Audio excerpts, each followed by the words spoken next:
Connecting is the ability to relate to and identify with people in such a way that it increases your influence with them. The ability to identify with and relate to people in such a way that it increases your influence with them. I want to give you 3 very simple connecting thoughts tonight.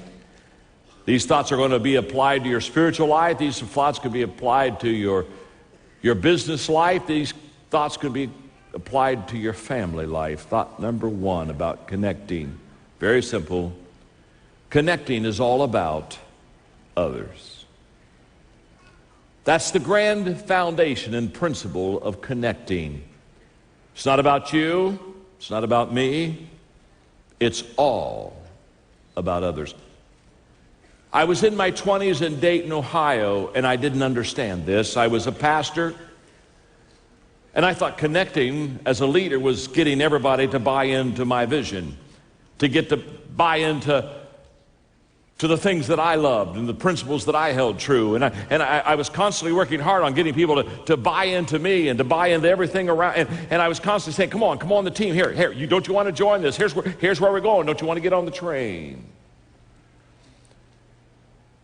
When I was in my 20s in Dayton, Ohio, I heard a man say, if you will help people first get what they want, they will help you get everything that you want. It literally changed my life. It was a eureka moment for me because at that time I realized that I was approaching connecting the wrong way. I was trying to get people to come where I was and connect with me. And so many times I see leaders, basically leaders who are up on the mountain and they're down and they're looking at the people down there and they say, hey folks, come on up. Come on up, I'm up here. Come on, let's go.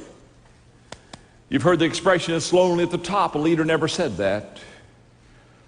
If you're at the top all alone, nobody's following you. If you're at the top all alone, you're not a leader, you're a hiker. And in my early years, I was trying to get people to come to the top. I was trying to keep people to join the team. I was trying to get people to get on the train. I was trying to, come on. And I did not understand that I have to get off the top. I have to go find the people. I've got to go where they are. And when I find where they are, then, hey, guess what I can do? I can help them go to the top together. That's why leaders never cross the finish line first. People who cross the finish line first are running alone. You see, leaders never cross the finish line first because when they come across, they're bringing people with them. Connecting is all about others. Now, the first very simple principle of connecting is it's all about others. Leaders understand that the day they take up the mantle of the leadership, they give up the right to think of themselves first. Leaders understand that the day that they become leaders, no longer do they live for themselves. Number 2, connecting requires energy.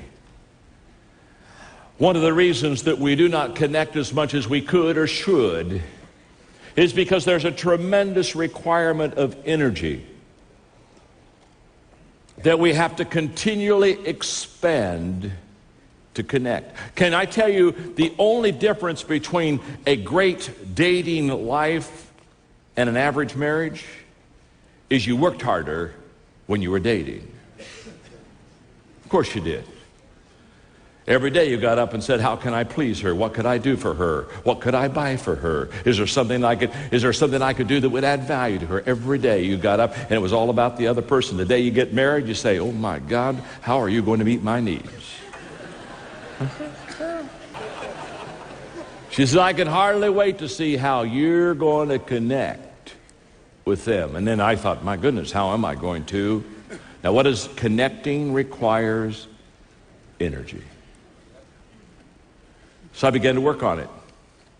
Finally, the day arrived, took the kids, we flew. And here's what I did. Before we left, I called my friend Ken Jackson, Hillham. I said, Ken, have you had a recent pictorial directory of the church? He said, yes. I said, I'm going to meet you in West Baden, bring it to the parking lot. I want to see it for 30 minutes. I want to see what those people look like today. I want to put the name with the age, because I can tell you right now, some of those people were old. He came, showed me the pictorial directory, and I determined to make him feel special. I said, when I come back, I'll come back a day early if we can just meet with the people that were there when I was there. I mean, I want a members-only club meeting, no one else allowed but you. I said, can you make sure no one gets in but you? Oh, they said, that'd be no problem. We won't have a problem keeping people out. And the way they said it, I thought they will have no problem keeping people out. I got the pictorial directory, so I had the names. I went down to the basement of the church where they had a potluck waiting for me, and I called them all by name. We started hugging. And then I said, I brought something with you, and I went over to a big box I brought, and I started bringing out the memorabilia. I said, Shirley, come up here. I said, this was the sermon I preached the day you found Christ. I just want to give that to you. And Ab, come over here. Can I show you? This is the picture at the pond out there in Hillham where I baptized you. You were the first person I baptized, and here's a picture of it, signed it on the back. And for the next 55 minutes to an hour, we wept and cried, and we passed out all that stuff. We wept. We cried. I got back on the plane. Margaret took my hand, reached over and gave me a kiss on the cheek, and said, John, you connected. It requires energy. The third point that I want to make, connectors find common ground.